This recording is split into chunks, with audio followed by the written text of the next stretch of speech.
the podcast that finishes your workday in a very Red Raider way. This is the Tech Talk Podcast from Double T 97.3. Hi, how are you? Good afternoon. Happy Friday. It's Tech Talk on Double T 97.3 and Double T 97.3.com. We're joining you as we do every Friday before home Tech football games from the Overton Hotel, the official hotel of Texas Tech Athletics, and the Lubbock Hotel of the Texas Tech Alumni Association.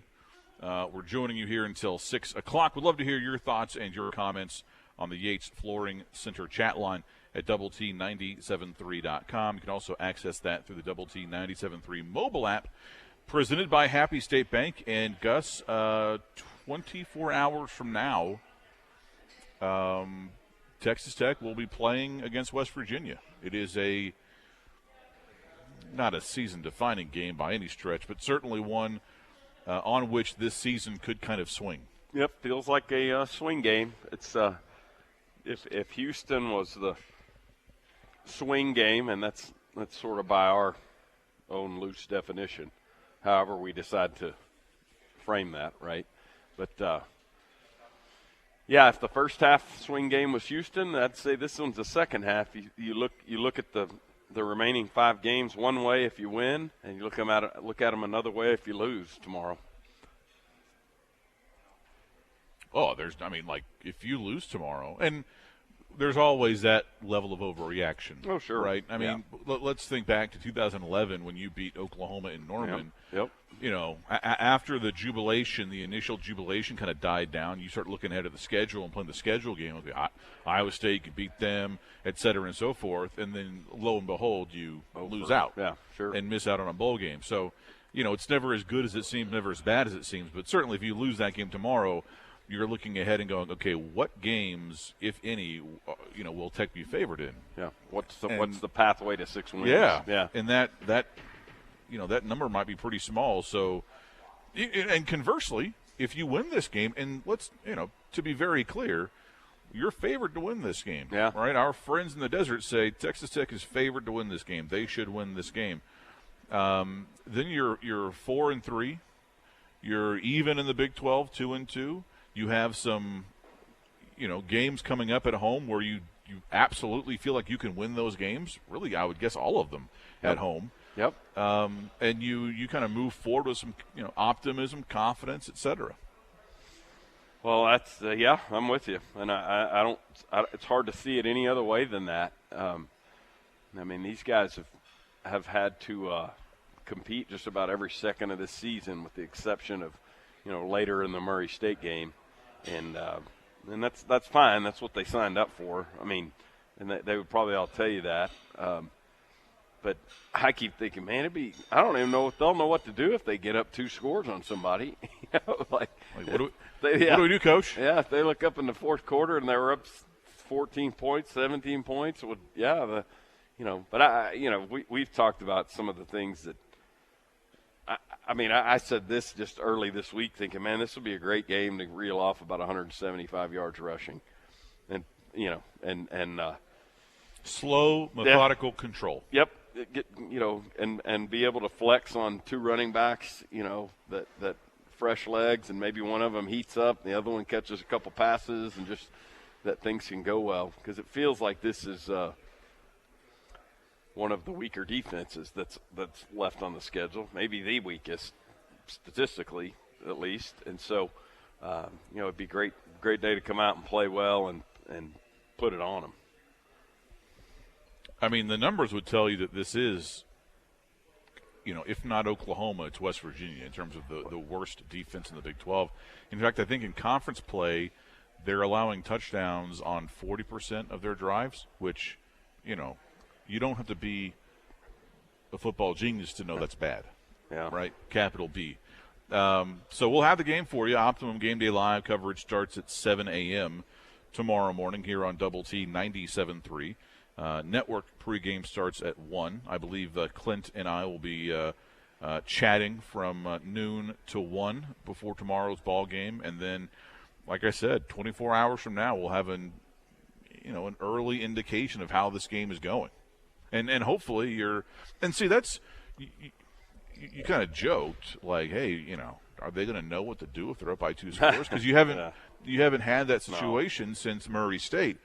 And that just kind of is another example of how much of a shift this game represents, because you're favored, and you haven't been favored in a long time.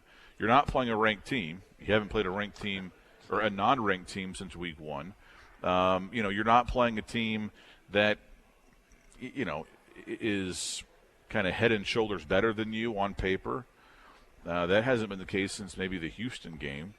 And so how do you handle it? Like, how does this team, after being kind of wound up and, hey, you're the underdog and no one believes in you and you're built different, et cetera, how do they handle the reverse of that, which is, hey, guys, y'all are good. Y'all are a good team. 3-3, whatever.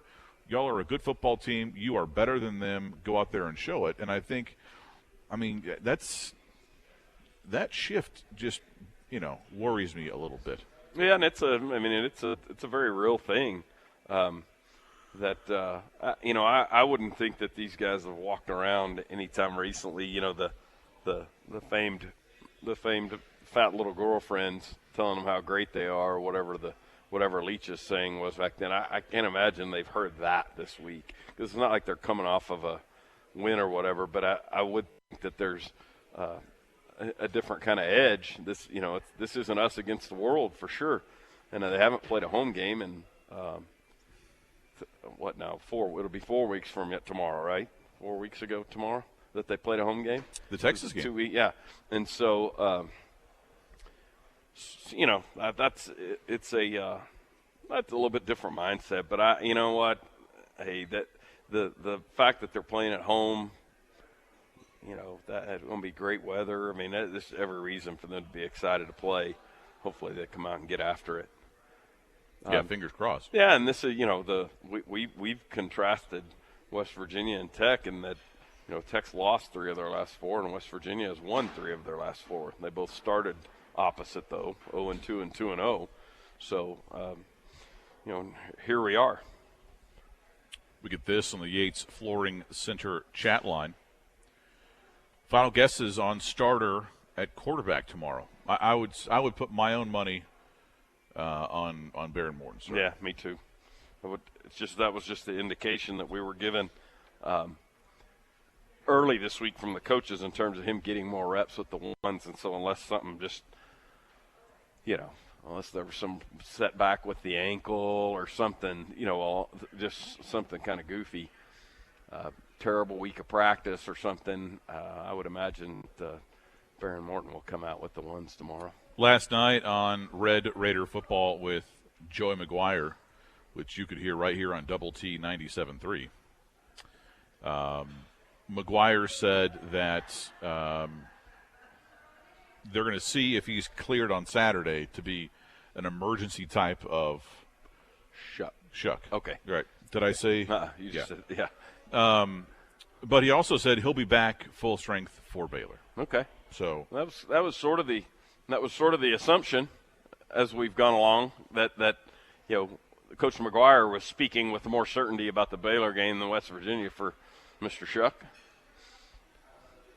More Tech Talk next.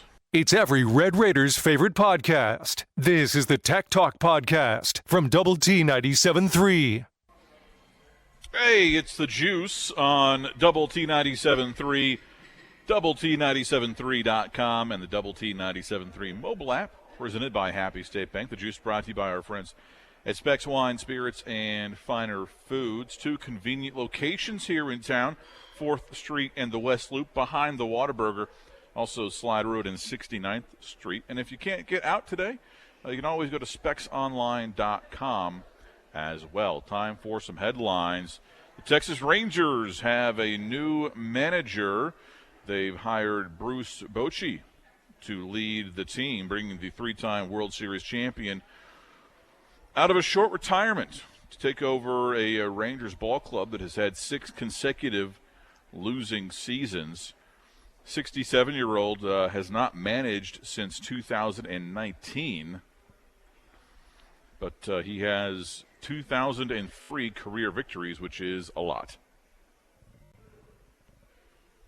Yeah, he's the veteran name. When the transition took place this summer, there was suspicion about a lot of young names and this bench coach and that bench coach, and the equivalent of coordinators in football, or a couple of these retired guys, Bochy, Sosha, and so one of the names off the list was picked, and that at least from what we know, I think Bochy was the first guy they targeted and landed it. And at 67 years old, is certainly on the old end of managers, but not an unheard of age.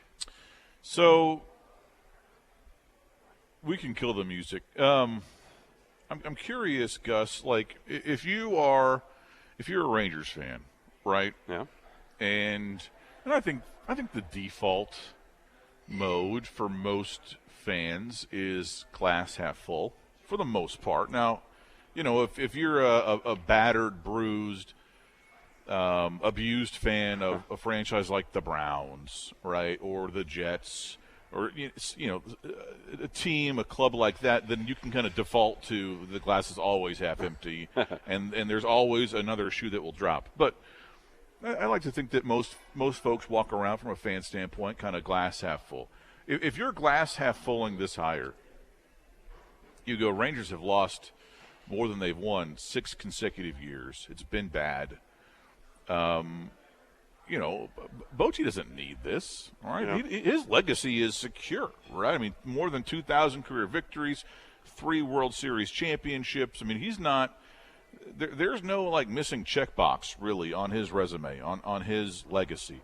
He doesn't need this, right? And I don't really remember reading a bunch of stories about him, kind of fervently trying to get back in the game after retiring in 2019.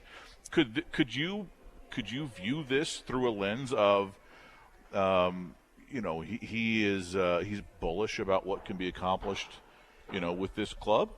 Yeah, I would think so. I think there's a couple ways that I bet he looked at it and felt optimistic. And again, I think his age would have something to do with, look, I'm not interested in a full-on rebuild. Yeah. No, I'm not interested in coaching the Astros from that 54 and 108 season or whatever this it was. This isn't a 10-year plan, no. for Bruce Bochy. And I'm sure, you look over there and he's, Josh Young's part of that conversation. Look over there and go, okay, got that.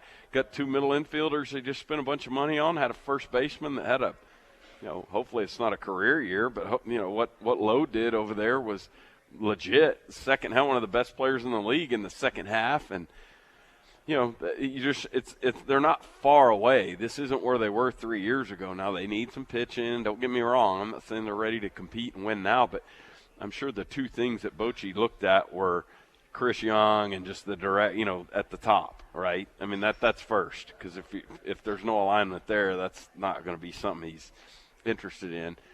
And then looking at the roster and going, hey, we're not far away. We're just not. And he's going to be the anti-Woodward, and I don't mean that in any way to insult Woodward, but just we've gone from younger and a little more trendy to older, but still pretty successful, and so I'm interested in this. One last push from Bruce Bochy. The one thing he's really accomplishing here is he's pushing his Hall of Fame candidacy back. That's true. I hadn't thought about that. He legit angle. is. Sure. Yeah. I think he's. And how good is his case? I think it's pretty good. I mean, winning 3 World Series. Yeah, I really do. I think it's pretty good. Yeah. Because you're not hiring him to be some kind of bridge. No. Right? No. You're not hiring him to hey Bruce, get us back to 500, please. Right. Let's just. No. We want to be respectable. I mean, you're hiring him because you think that you can get to the postseason. Right. You want to make a push. I mean, I'm sure that there would be. I don't know how they'd come out and say it, and it's probably the kind of thing that they wouldn't say, but I'm sure they would have visions of being a postseason team a couple years from now, with the right signs and this and that. But I'm excited by it. On the Yates Flooring Center chat line, What's y'all's take on the recess quarterback's tantrum last night? Yeah, so last night during Thursday Night Football, which we had for you here on Double T 97.3, the Arizona Cardinals got a big home win over the Saints. Not big because the Saints are any good, and not big because the Cardinals are really good either, just because they hadn't won a home game yet. Yeah. They're now 3-4, which is way better than 2-5 would have been. But 42-34 the final.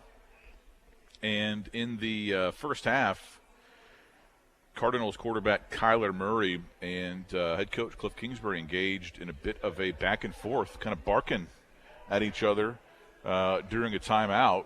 And Murray was, if you could, read lips, it wasn't that hard to see that, Murray was telling Cliff to chill the bleep out. Some colorful metaphors there. And they won the game, right? So it's not like they just melted down and the offense was terrible. Heck, they scored 40-plus points. And afterward, of course, Murray and Kingsbury downplayed it. And, yeah, sure. Competitors and the juices are flowing, et cetera. But, yeah, not great. Yeah, Murray is it's hard to know how to take him. There's one side of me that wants to paint him as a bit of a diva, or I don't know what the right word is, but just the whole episode this summer with them inserting language into his contract about needing to study and do this and that. Like, golly, that just didn't, and they took the language out, yes, but it's like that's not something that was ever. Somebody included that somewhere. Maybe it was Cliff. I don't know. And if it was Cliff, and if those two are, let's say they are at loggerheads, why then that's also the guy who, when he competed against the kid in college, was like, oh, yeah, I drafted him 1-1. In a way that was just, entertaining how that came to play. You're like, yeah, okay, well, there's a fun hypothetical.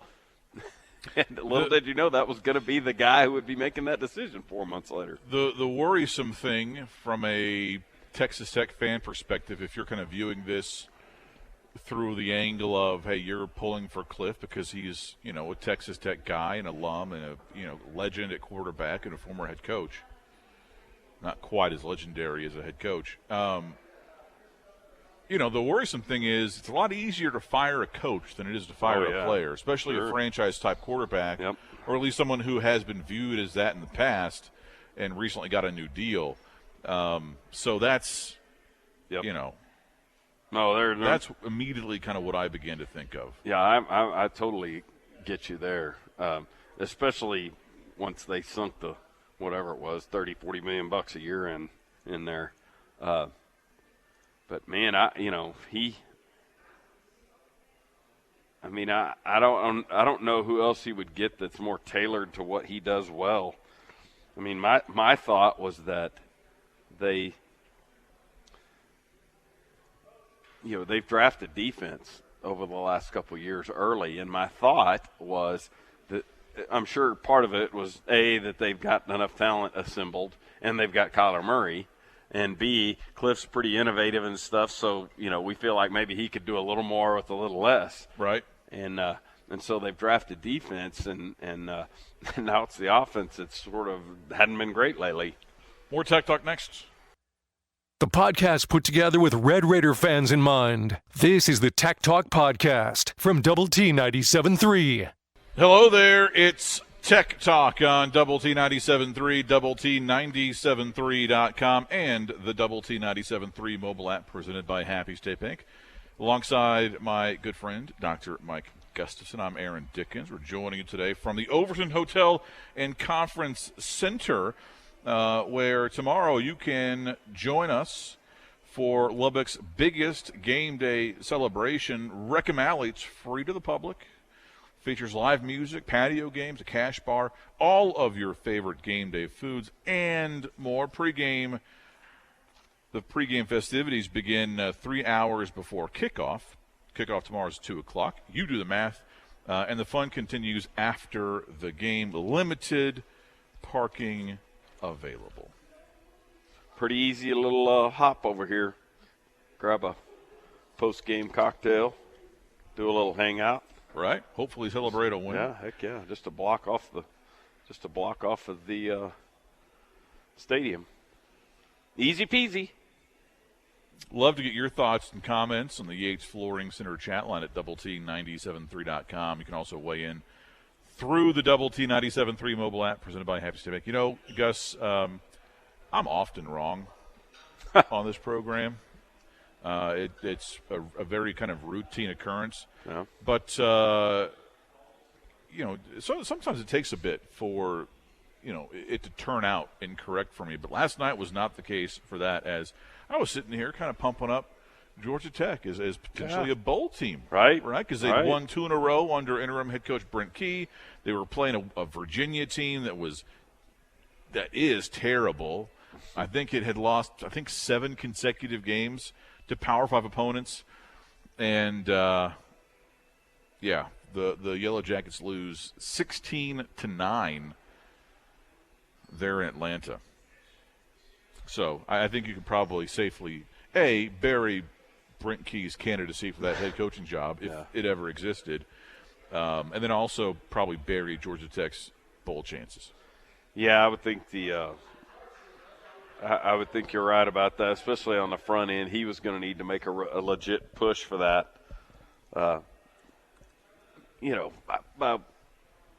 Big finish and bowl candidacy and all that stuff, and that probably went out the window. Just in the same breath that we talked about the Rangers earlier, Tony Beasley, kind of that same way. Like the things the need interim, better than 17-31. Yeah, the things the interim needs to do are, need to be like eye popping, not just go stumble along at the same level. How impressive and or unlikely is it that America's team, the Houston Astros, are undefeated in the Major League Baseball playoffs?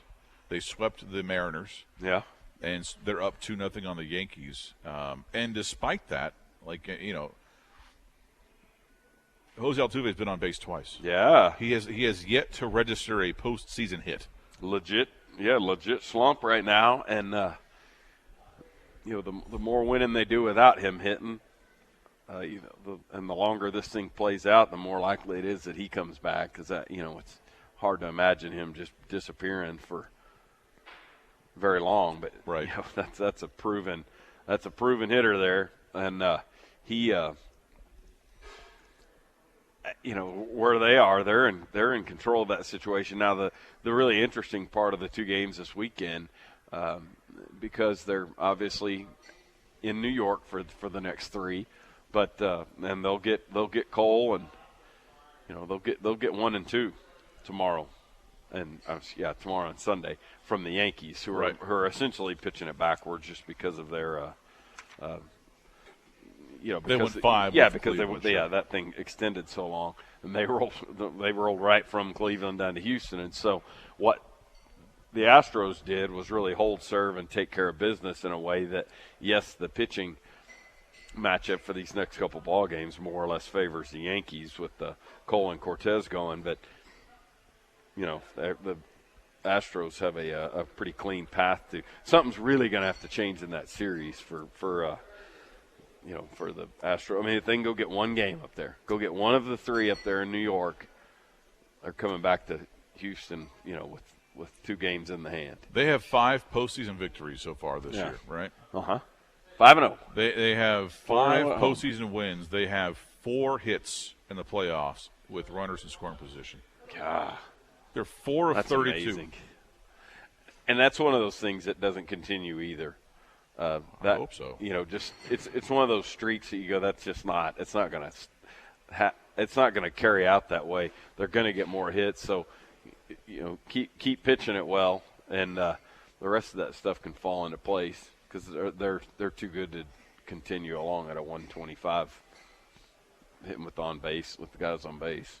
I know one thing: Bregman got to that 96 mile an hour heater in and tattooed that thing, and I mean, that's a good player. I mean, it was a 2 strike, 2 out, 2 runners on, they're one pitch getting out of the inning. It ain't a goose egg, and he pops a 3-run homer and changes that game. And boy, he's a good player.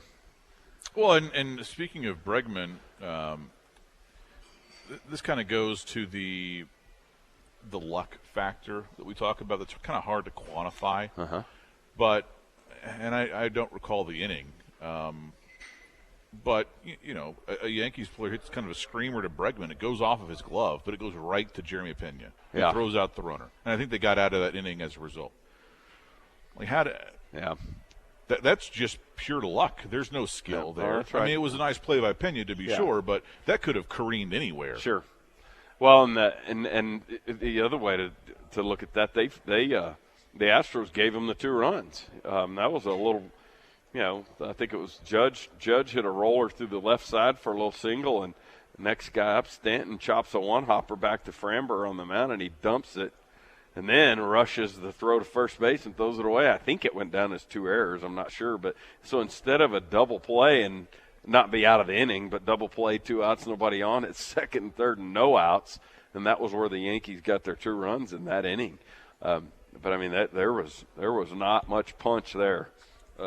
Now, I also, you and I talked about this yesterday, that situation this weekend and on Monday at Yankee Stadium is going to be full of venom. I mean, that'll be there's going to be some, it'll be getting it from all sides. And that's why tomorrow's game is going to be critical too, because, they may become a little more toothless if they're down 3-0. And this could be very kind of like Astros homer of me, but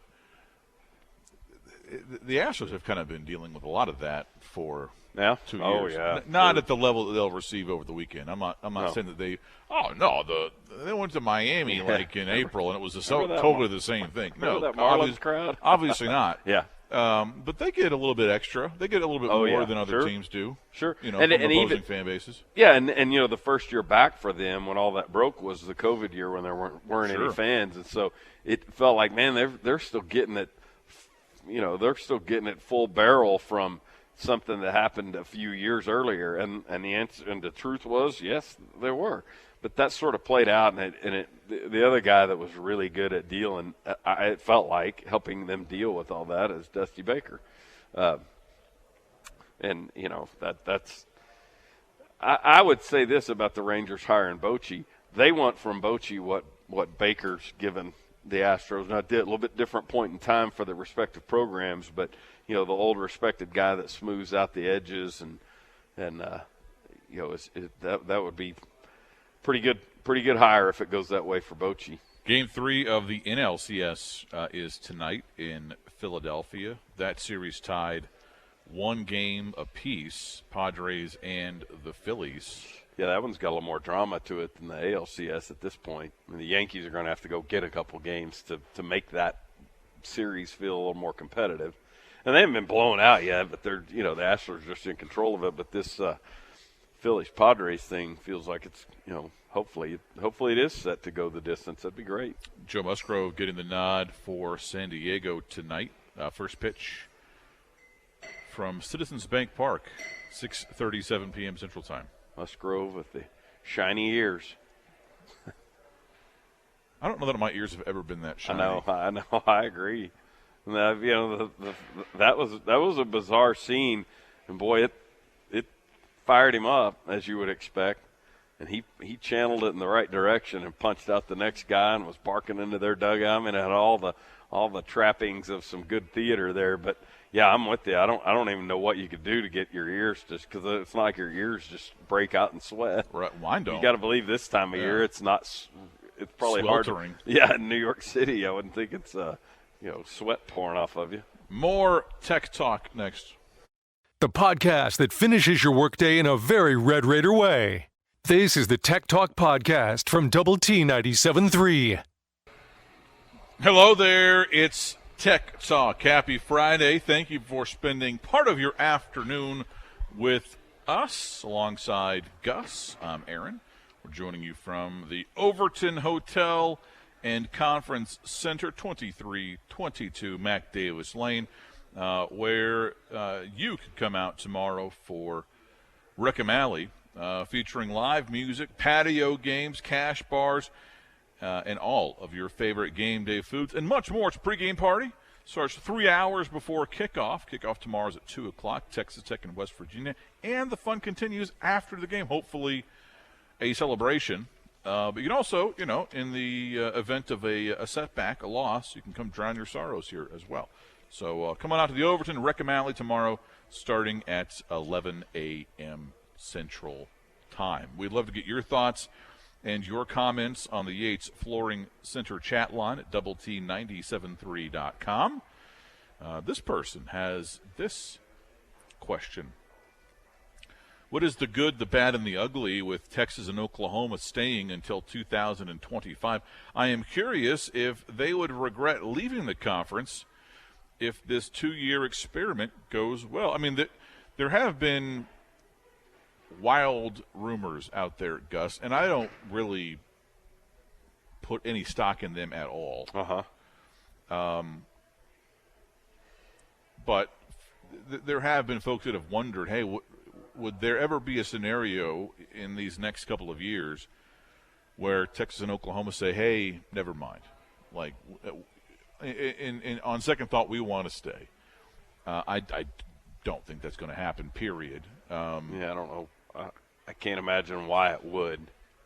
Because, and I get the logic of, well, hey, I mean, it's going to be very, very hard to compete for a spot in the playoff in the SEC compared to the Big 12, especially when it's expanded. Because in an expanded playoff scenario, a Big 12 team is going to have you're going to send somebody to the playoffs every year, no matter what. Whereas in the SEC, they might send 3 teams, 4 teams even, but okay, so Alabama and Georgia will be in there every year, and maybe LSU, maybe Florida, maybe Auburn, a bit trickier situation. So I don't think that they will. I don't think they'll regret it, at least institutionally. I think maybe the fans might. I don't know that Texas fans will, because you're leaving a situation where your biggest rivals aren't going to be in that conference anymore. Oklahoma will be in the SEC, Arkansas will be in the SEC, A&M will be in the SEC. There's a lot of history there. Oklahoma fans might, but I doubt it. Yeah, I don't. I mean, short of, and you said it best. Short of competing for championships and those type things, playing on that biggest stage will be what they want, and the excitement of playing against the Auburns and LSU's on a year-in, year-out basis, that sort of thing it'll carry them. At least in the sport of football, it'll be a big deal, and that'll be a big thing. I mean, it'll be a big thing in baseball as well. And I know this decision wasn't driven by baseball, but those two will jump right in there. OU, believe it or not, coming off such a good year that they just had, they're the ones that have a little bit farther to go, because their fan base just doesn't really react to them in baseball like they should, and like the rest of that conference reacts to their fan bases. Certainly, with regard to the southernmost of the SEC teams. Yeah, I don't think either is a great cultural fit for the SEC. No. Not that I'm some SEC expert. I mean, I've barely spent any time in the Deep South, but just from the exposure that we have, from television or the internet or whatever, it just doesn't strike me as there's nothing about the Oklahoma fan base to me that says SEC, right? That says they're the same as Auburn fans or Mississippi State fans or Georgia fans. I just don't see it. Maybe that evolves, right? Maybe that evolves over the next 15, 20 years. And maybe folks said that about Arkansas fans back in like the early 90s. What do I know? I was 7, but just my take there. This on the Yates Flooring Center chat line. They won't regret making less money if they were to stay in the Big 12. Yeah, I mean, that's as optimistic as you want to be as a Big 12 fan. I think everybody recognizes that the SEC will make more. Oh, yeah. It's not even That's not even a talking point there. No. And I think it for Texas is one of the most valuable brands in all of sport without being in the SEC right now. But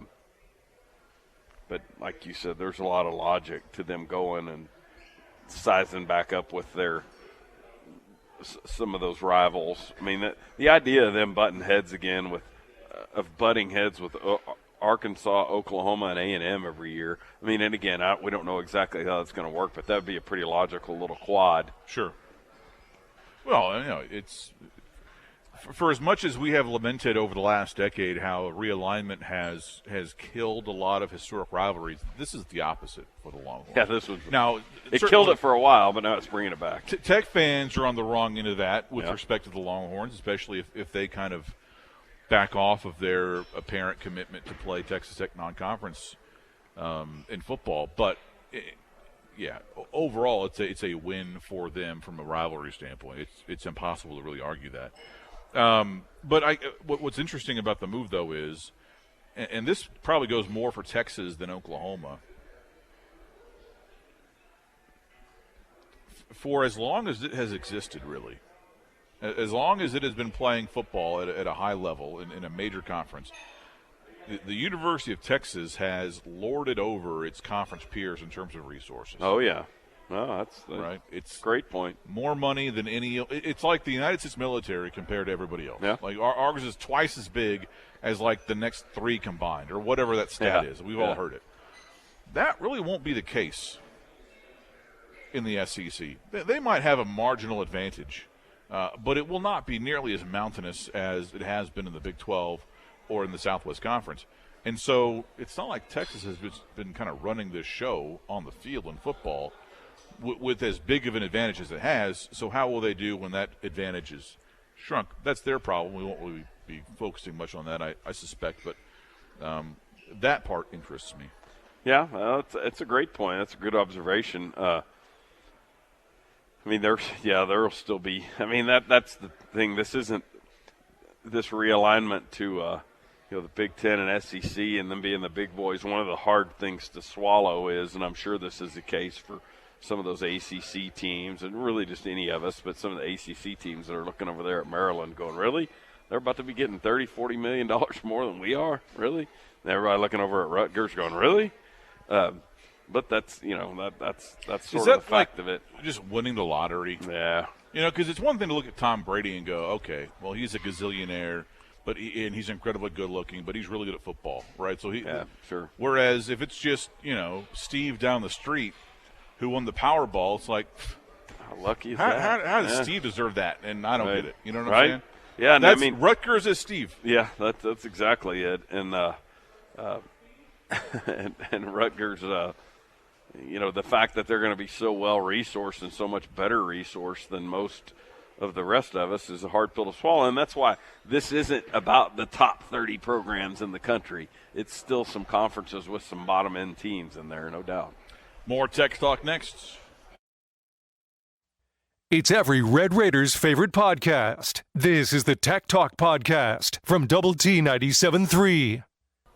Hi, how are you? Good afternoon. It's Tech Talk on Double T 97.3 and Double T 97.3.com. Alongside Mike Gustafson, I'm Aaron Dickens. We're joining you today from the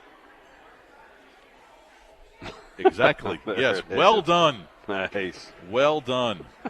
We're joining you from the Overton Hotel and Conference Center, 2322 Mac Davis Lane, where tomorrow and every Saturday game day they are hosting Wreckham Alley at the Overton, featuring live music, patio games, cash bars, all of your favorite game day foods, and more. The pregame party starts 3 hours before kickoff, so tomorrow that would be 11 a.m., and the fun will continue after the game. You do not have to be a guest of the Overton to stop by. It is free admission. So if you are a Tech fan, come on by, have some fun at Wreckham Alley, and then go scream your head off tomorrow, hopefully for a Red Raider victory. All right, we have show versus show to do, Gus. And I don't think that we did a great job last week. Oh, yeah? Yeah, I think we were. Okay, no, we actually got 2 of 3. So how about that? Oh, well, all right. We're making a comeback. We're still in last place, but at least we're tied now for last place with the bottom line. Nice. 3 games, all college, all fairly of interest to us regionally. First up, K-State at TCU. The Horned Frogs are 3.5-point favorites. I'll give you my leanings here, and probably should just go oppo of that because of how terrible my suggestions have been.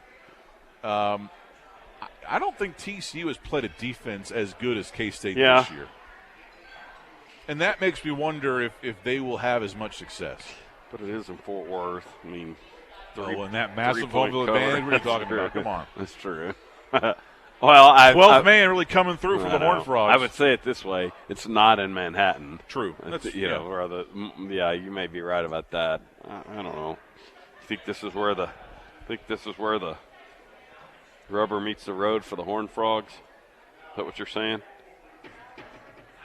I don't know that they lose that game, but Kansas State's given up 100 points this year.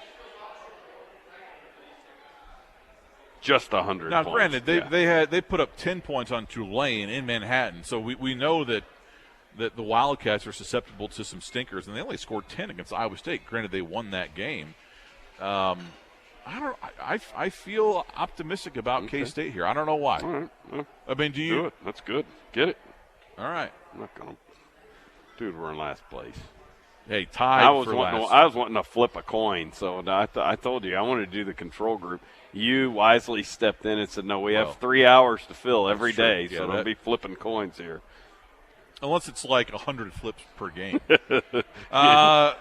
20th ranked Texas at 11th ranked Oklahoma State. The home team here, the Pokes, the Cowboys, 6.5-point dogs. Golly. That's a weird line. I know. It makes you wonder what they know about. It also makes me happy we played Texas early, I guess, but maybe before they knew they were good. I don't know. But yeah, I'm golly, I wanted to say with OSU now, the Spencer Sanders thing is the source of the drama for me. And I haven't really been able to find anything kind of definitive there in terms of like message board speculation. No texter to their radio show saying, No. hey, Perrin Morton's going to start. That's what we got 2 weeks ago about this time, right? That's right. Yeah, that's true. I don't. Yeah, I would feel weird saying Texas here. I would too. I mean, OSU. It's not like Texas looked awesome against Iowa State either. They won the game. Right. Take OSU then. OSU covers. All right. So far, we're taking both dogs.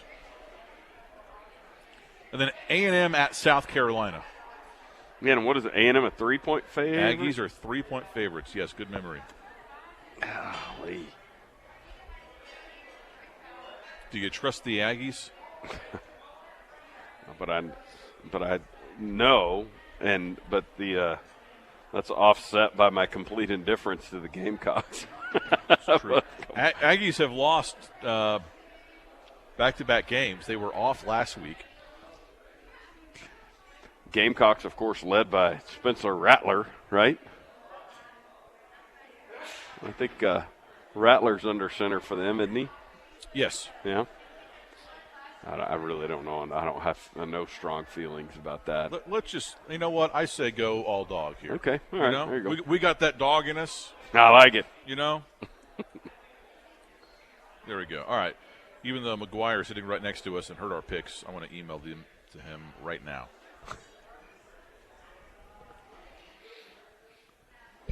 Love to get your thoughts and comments on the Yates Flooring Center chat line at double-T973.com. Woodman emailed, typical Woodman move.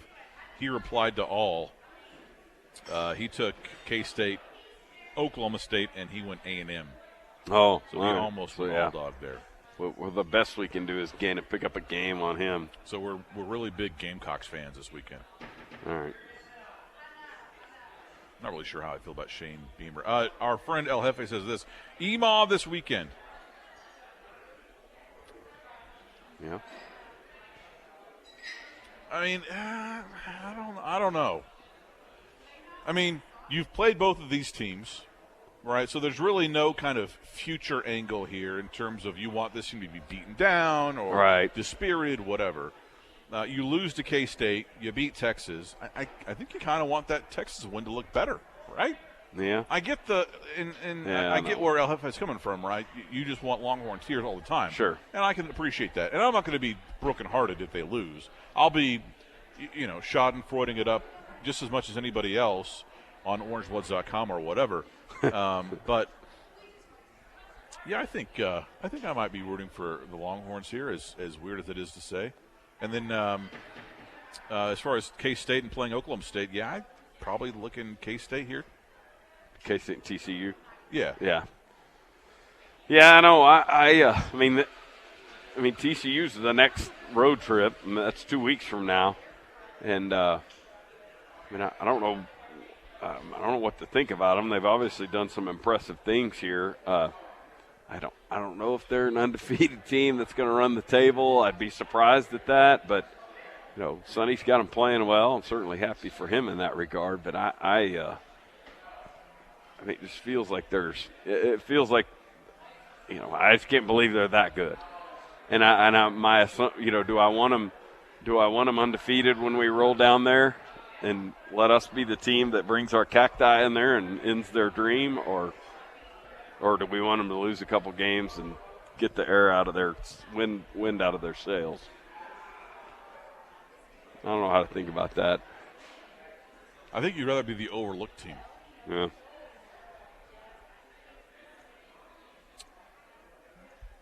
Other games of interest this weekend. And, there's just nothing that, like, Syracuse-Clemson is like the perfect game for this weekend. It encapsulates the entire thing. Because that we're noticing that game tells us all you need to know. It's a top 15 matchup between two undefeated teams. I mean, the Qs are 6-0. Clemson is 7-0. And yet – and everybody's going, meh. I mean, it's at 11 a.m. I'll probably have it on, but I'm not going to be glued to it, right? And it's like UCLA-Oregon. That's a big-time ranked matchup, a pivotal, arguably, matchup in the Pac-12, a 6-0 Bruins squad, a 5-1 Ducks team. It's just not very compelling to me. In fact, I think the most compelling stuff is the two Big 12 games, Texas at Oklahoma State and K-State at TCU. Do you just, like, maybe this is regional bias here. I agree. Does anybody doubt? I mean, Clemson's favored by 2 touchdowns. Like, there's no drama there for that game in Clemson. The only kind of question is, do the Orange keep it within double digits? Yeah, that game garners drama if it's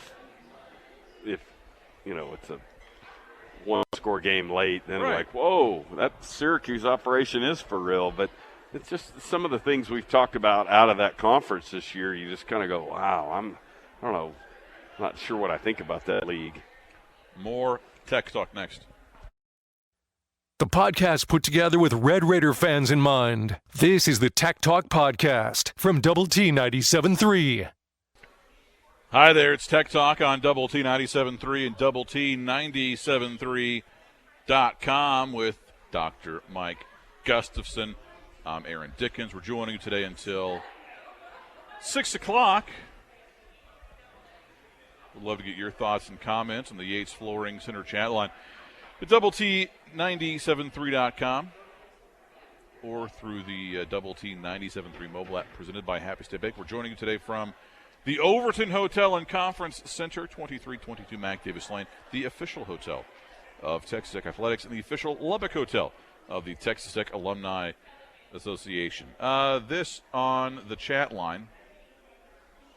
Guys, am I drinking too much Kool-Aid and thinking there is zero chance of a loss tomorrow? Tech D will dominate West Virginia, and we just need a Cooper Rush type game from either quarterback.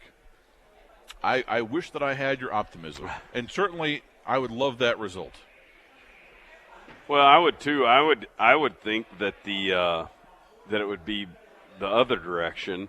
That I'm perfectly fine with our defense playing well, believe me, but I would think that our offense goes bananas and has their biggest day of the year. If we're going certainly the opportunity should be there. Yeah.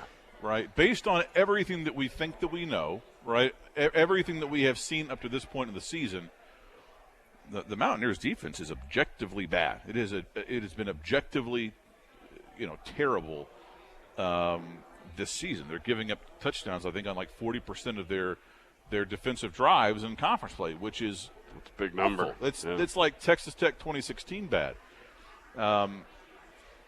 The uncertainty here, I guess, though, is you've played this kind of murderer's row these last 5 games, so you don't really know what your offense looks like against a bad defense because you haven't played any of those really since Murray State. And plus, you've had quarterback issues, and you've been kind of growing up on the offensive line. So you just, I don't know. I wonder what it looks like. And then also, you got to give them credit, too. That offense for the Mountaineers is pretty good. Yeah, sure. They don't have like a Xavier Worthy type. Right, or Bijan Robinson, or, a Quentin Johnston, or the kid at Iowa State. But they put up some numbers. Yeah, and that's, of course, a Graham Harrell-led offense, and Neil Brown's the head coach, and we know about Neil Brown. Very productive here as an offensive coordinator under the Tuberville regime. And so, the fact that they would be proficient and probably even seek their team identity as a sort of an offense-first deal is no surprise. Yeah, the defense not playing well in a way that, and so then the question comes for the Red Raiders. Baron Morton, really impressive first half 2 weeks ago. Didn't score in their last 5 possessions, and he was dinged up a little bit, rolled the ankle, and so, where are we with him? There was a lot to be excited about from him. Certainly early in that game, for sure.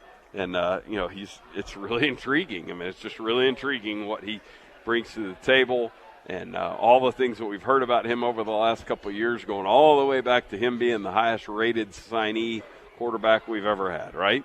And so, just seeing him do it here and, now not really 2 weeks in a row, but 2 games in a row and string things together. And, that's the challenge for every player, every athlete is, you've had a good moment now, and you've also struggled. Now it's, where does it go from here? And, believed to be that Shuck will not be part of the operation. Don't know that for sure yet. And so probably the same two-headed quarterback availability that we've had over really since the last first game. Now, that scenario may change here in next week. And it'll be interesting to see what happens then. We got this game to take care of tomorrow first. PJ has this question. What stat would you be most surprised about when scanning the box score on Sunday, sipping on your latte? I'm going to be surprised if you are, +2 or something in turnover margin. Because you've not been very good. And I think that you've overachieved at this point based on your schedule, based on your quarterback availability, all those things. I'm positive on the results so far. But we can also call a spade and say that offensively you've given the ball away way too much. Yep. And part of that is probably the quarterback, shuffle. And then on defense, I think as well as they've played up to this point in the year, as many good things as I think about them, as good as they've been in the red zone, for instance. Right. They've not really shown a knack for taking the ball away. You've only forced 6 turnovers. And I hope that changes, starting tomorrow. But at some point, kind of, you are who you are. And so if you're +2, on Saturday, number one, I think you'd have a great chance to win that game. But that would surprise me if you're +2. Yeah, because that's the way the question's worded, the surprise thing. Because I've hoped and said this a few times this week about I hope we're running it well tomorrow. Hope we can have a big day on the ground and either pop one or just string together a bunch of the kind of thing that just has them on their heels all day long. They're sneaking safeties in the box to try to stop the run, and we light them up over the top and blah, blah, blah, blah, blah. Just a big day offensively. But, yeah, when you talk about just a sheer surprise number, maybe that would be it. I mean, I guess I'd be surprised if you just had a big day defensively and shut them down. You know what I mean? We walk out of here and they give up 17 points, 20 points. That would surprise me. The Mountaineers are pretty much square in the middle of the Big 12 Conference in terms of rushing numbers in conference play. They're allowing about 4.6 yards per carry. They've given up 7 rushing touchdowns to Big 12 opponents, about 160 yards allowed per game in conference play for the Mountaineers. Part of that might be because, they haven't, I don't think, been just great defending the pass, right? In 3 games, they've given up 10 touchdowns through the air. They've only intercepted 1 pass in conference play. Opposing quarterbacks have a 185 passer rating, which is very good. And so there it is right there. There's the thing to talk about. I mean, that they give it up. Sometimes those things would be, oh, hey, we weren't bad against the run, but you were horrendous against the pass, so nobody bothered running. Yeah. That sort of thing. And it feels like that's what we're talking about here with West Virginia, and that I hope it's a big. And the reason why I'm talking about 175 yards running is because you can go put the game away with that. Right. But I'm just fine with Baron Morton throwing for about 500 yards too. That'd be okay. Sign me up. Yeah, heck yeah. Sign me up. We'll have that game for you, of course, on Double T 97.3. Our Optimum Game Day live coverage starts at 7 a.m., and we'll take you all the way up to kickoff. And then after the game, we'll have the Coors Light postgame show with Garrett Luft, and y'all can cuss and discuss the ballgame, hopefully celebrate a win, and break it all down. This in the Yates Flooring Center chat line. How does an unranked LSU team get favored over an undefeated top 10 ranked Ole Miss squad? Weird. Yeah, it is weird. LSU's a 1.5-point favorite. Now, LSU, as quickly as everyone was to bury them after they lost to Florida State in the opener, they've quietly put together a decent season so far. They're 5-2. I think they just won in Gainesville not that long ago, 45-35. And they are at home tomorrow. They got obliterated by Tennessee by 27 points, but that's hardly a crime. Yeah, not this year. I guess. Not after last week. Right. Not after what we saw there. So, yeah, it's a bit surprising, I think. But, maybe that's just kind of a testament to the road environment there in Death Valley. But a whale of a 2-game stretch here for LSU. They have Ole Miss this weekend, then they're off, and then they host Alabama. Yeah, that'll be a big stretch for them. A lot of alcohol going down there.